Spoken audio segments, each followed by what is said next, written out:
नेपाल में गदर हो रहा है, क्या भारत में भी होगा? भारत का तो पता नहीं, फ्रांस में इसकी शुरुआत हो चुकी है। भारत के आसपास चारों तरफ जब आग लगी हो और हमारा घर बीच में हो तो वो आग हमारे घर तक पहुंचेगी या नहीं, ये इस पर निर्भर करता है कि जिस कारण से वहाँ आग लगी है वो कारण हमारे यहाँ है या नहीं है। अफ़गानिस्तान में 2021 में शुरुआत हुई थी, ये शुरुआत फिर चली गई म्यांमार में, फिर श्रीलंका में, पाकिस्तान में, बांग्लादेश में, फिर जाके नेपाल में। भारत बीच में है।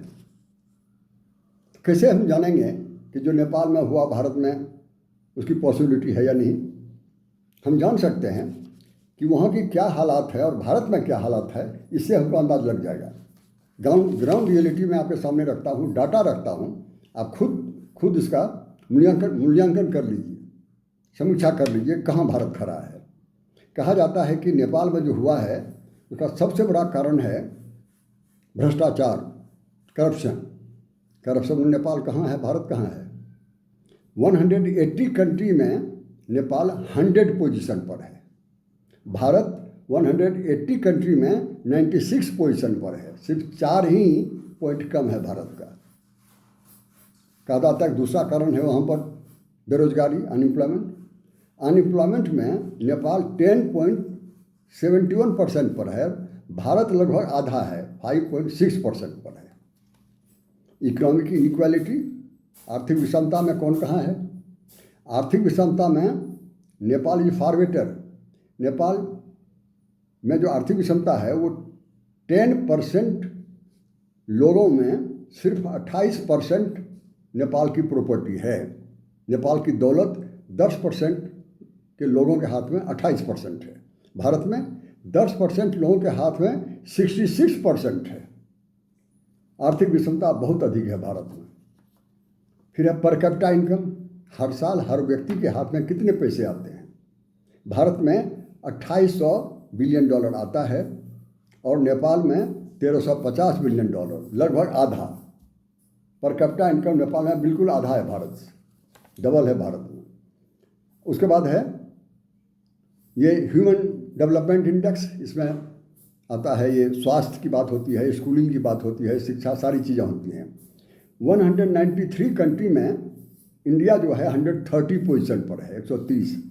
नेपाल 145 पोजीशन पर है, थोड़ा ज़्यादा है वहाँ। और अंत में ये कंज्यूमर प्राइस इंडेक्स, महंगाई में भारत 1.55% पर है, बहुत कम हो गया इधर से, 1.55% पर है। और नेपाल जो है 5.2% पर, लगभग 2.5 गुना ज़्यादा है। ये सारे डाटा मैं आपके सामने रखा। अब आप अंदाज़ लगाइए कि आर्थिक कारण से अगर वहाँ हुआ है ये गदर, तो भारत में हो सकता है या नहीं हो सकता है। टोटल मिला करके भारत का पोजीशन बहुत अच्छा है नेपाल से। पहला कारण हो गया। दूसरा कहा मैंने राजनीतिक अस्थिरता, पॉलिटिकल इंस्टेबिलिटी। तो पॉलिटिकल इंस्टेबिलिटी का नेपाल से भारत का कोई कंपैरिजन ही नहीं है। नेपाल में पॉलिटिकल इंस्टेबिलिटी का एक सिलसिला चला आ रहा है। 1950 में त्रिभुवन शाह वहाँ के राजा थे, वहाँ के प्राइम मिनिस्टर थे राणा ने क्या किया, राजा को हाउस से अरेस्ट कर दिया। राजा ने नेहरू को सूचित किया, इन्फॉर्म किया। नेहरू ने यहाँ से डिफेंस एयर फ्लाइट भेजा, राजा को दिल्ली बुला लिया, बाद में फिर राणा को ही बुला लिया, सबके बीच में फैसला कराया।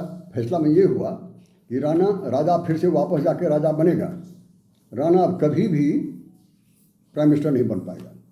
फिर वह पंचायत सिस्टम की बात हुई, बहुत लंबी कहानी है, उतना देर में नहीं, समय आपका बर्बाद करूंगा। पंचायत सिस्टम हुआ, एक तरह का डेमोक्रेसी कहिए, और बीपी कोइराला को प्राइम मिनिस्टर बनाया गया। फिर बात बढ़ती गई, फिर किंग महेंद्र ने बीपी कोइराला को अरेस्ट कर लिया। बहुत लंबी चौड़ी कहानी है, छोड़िए।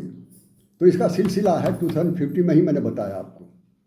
2001 में क्या हुआ, राज परिवार में ही राजद्रोह हो गया। राजा के परिवार के एक लोगों ने राजा परिवार के 9 लोगों की हत्या कर दी। 9 लोगों में राजा भी थे और रानी भी थी। तो राजतंत्र वहाँ पर मोनार्की लड़खड़ाने लगा। 2008 तक तो चलता रहा, और 2008 में वहाँ राजतंत्र खत्म हो गया, समाप्त हो गया।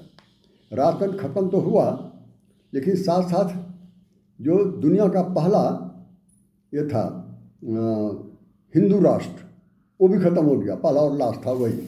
ये सारी घटनाएं वहाँ पर हुई हैं।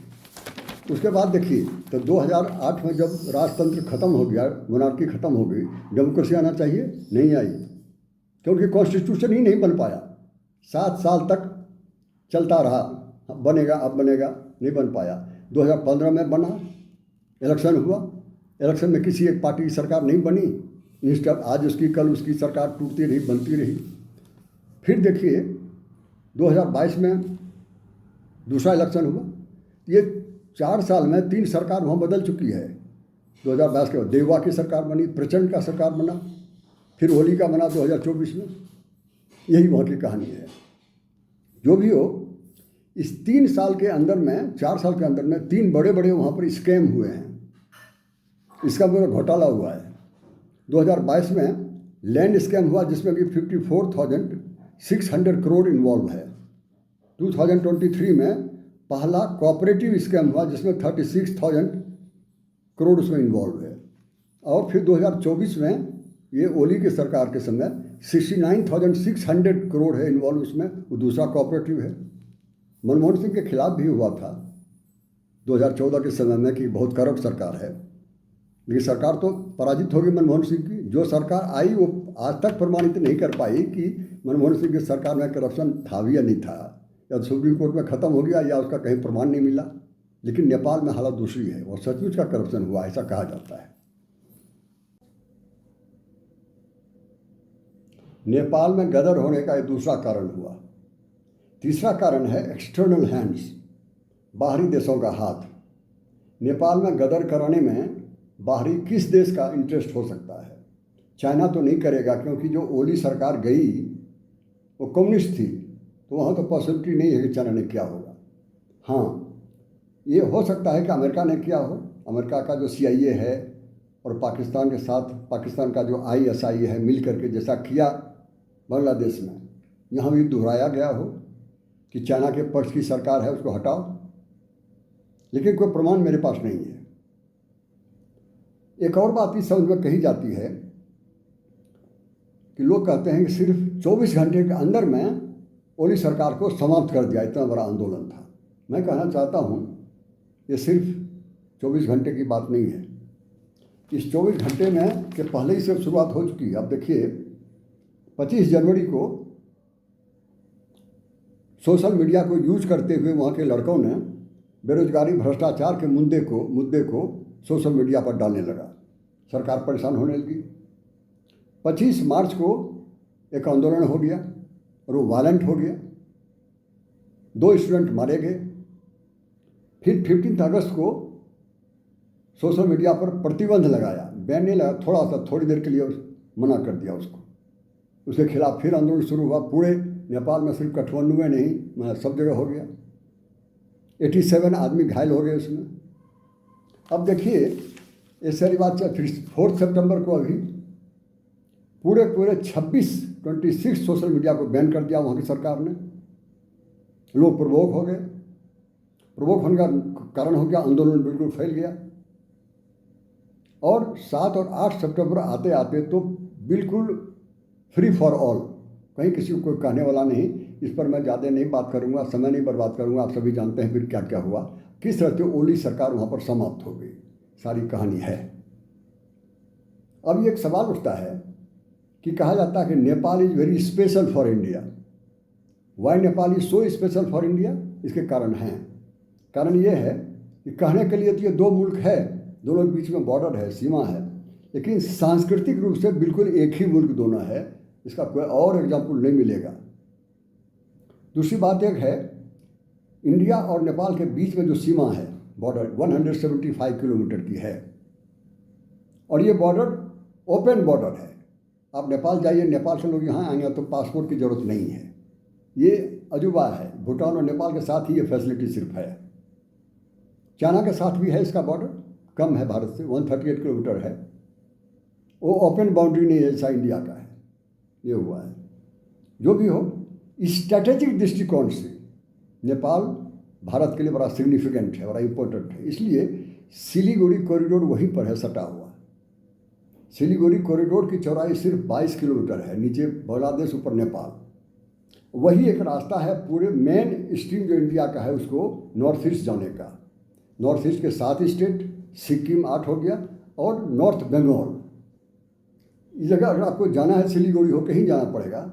और नेपाल, ये चाइना इस फेरे में है कि नेपाल थोड़ा सा मदद कर दे और बांग्लादेश तो हम उसको ब्लॉक कर दें, कॉरिडोर को रोक दें, भारत वहाँ जा ही नहीं पाए, इसलिए वो सेंसिटिव है।